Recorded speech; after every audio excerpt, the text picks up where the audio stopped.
Panglima KKB Papua bernasib malam, jauh-jauh beli senjata di Filipina malah dilibas TNI Polri. Salah satu Panglima KKB Papua bernama Ngalum Kupel baru saja mengalami nasib apes. Cerita Ngalum Kupel mengalami nasib apes tersebar dan viral di media sosial.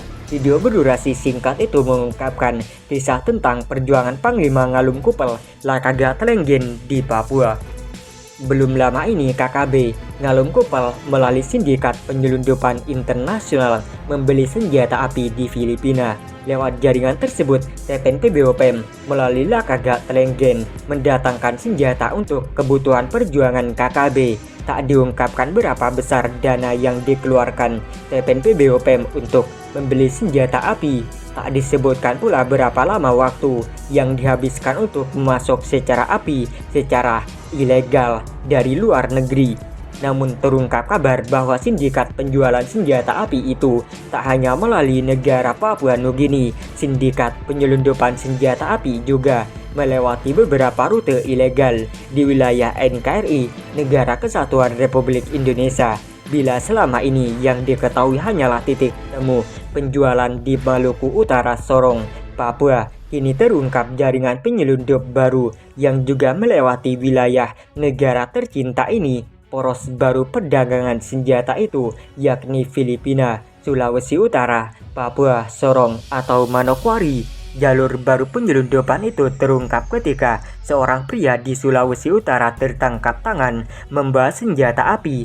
Dari keterangan itulah akhirnya terbongkar bahwa senjata api tersebut hendak dibawa ke Papua untuk dibagikan ke kelompok kriminal bersenjata di daerah itu. Terungkap pula siapa oknum di Papua yang bakal menerima pengiriman senjata api dari Filipina tersebut. Setelah ditelusuri, akhirnya terungkap bahwa yang menerima senjata itu adalah KKB Ngalum Kupel. Tersebutlah dua sosok yang menerima barang ilegal itu, masing-masing Yulian Urup Mabin 36 tahun dan Kupel Urup Mabin 45 tahun. Baik Yulian Urup Mabin maupun Kupel Urup Mabin merupakan orang dekat Panglima Ngalum Kupel Lakaga Telenggen. Dari data tersebut, TNI Polri lantas mengatur siasat untuk meringkus kedua sosok tersebut. Alhasil, hanya dalam waktu sekejap, baik Yulian Urup Mabin maupun Kupel Urup Mabin dibekuk aparat keamanan tanpa perlawanan. Bahkan pada saat yang sama, aparat TNI Polri juga mengamankan 5 pucuk senjata api sebagai barang bukti dengan dibekuk 2 anak buah Lakaga Telenggen serta ditahan senjata api. Maka kelompok tersebut dipastikan semakin melemah. Apalagi dengan penahanan kedua oknum tersebut, rahasia tentang Panglima Lakaga Telenggen kemungkinan terbongkar seluruhnya. Bahwa membongkar rahasia sang Panglima bukan pekerjaan yang gampang, tapi setidaknya secuil informasi tentang KKB pasti akan terungkap ke hadapan publik.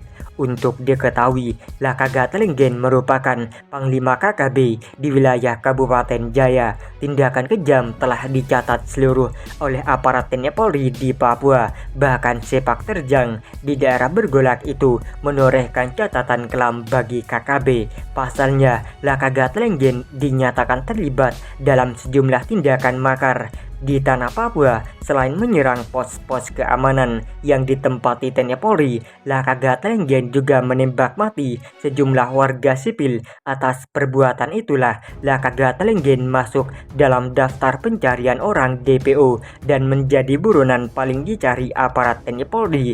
Lantas, bagaimana dengan kasus penyelundupan senjata dari Filipina melalui Sulawesi Utara lantas ke Papua? Hingga saat ini, kasus tersebut sedang ditangani aparat penyidik Polda Papua. Kapolda Papua Irjen Matius Devahiri juga telah menyatakan bahwa pihak menyita 5 pucuk senjata api milik KKB Ngalum Kupel yang diperoleh secara ilegal dari Filipina. Saat ini, katanya, proses hukum terhadap Yulian Urup Mabin 36 tahun dan Kopel Urup Mabin 45 tahun sedang dilakukan penyidik. Bahkan untuk memudahkan penanganan kasus tersebut, kedua oknum itu juga sudah tahan dan ditetapkan sebagai tersangka. Dalam video yang viral tersebut, tak diungkapkan kapan anak buah Lakaga Trenggen itu ditangkap dan di wilayah mana kedua oknum itu diringkus. Yang dibeberkan hanyalah kejahatan KKB Ngalum Kupel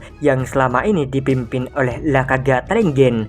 Disebutkan bahwa Lakaga Trenggen tak bedanya dengan Panglima KKB lainnya, yakni Egyanus Kogoya. Kedua sama-sama bengis karena tak pernah berhenti melakukan penyerangan kepada TNI Polri dan warga sipil lainnya. Dalam situasi yang demikian, diharapkan agar aparat penegak hukum di tanah air jangan suratkan langkah memberangus kelompok teroris di wilayah Papua. Tindakan pemberangusan harus terus dilakukan karena sampai saat ini kelompok pemberontak di daerah itu tak henti-henti melancarkan serangan ke pihak lain sebagaimana perintah Presiden Jokowi untuk membungkam KKB demi kemajuan dan kemaslahatan rakyat Papua. Seperti itu pula yang harus dilakukan TNI Polri pun Papua. Yang jadi soal adalah sampai kapan KKB melancarkan aksi, sebab meraih kemerdekaan bukan pekerjaan yang gampang, apalagi selama ini dunia tahu bahwa Papua merupakan bagian dari wilayah berdaulat NKRI.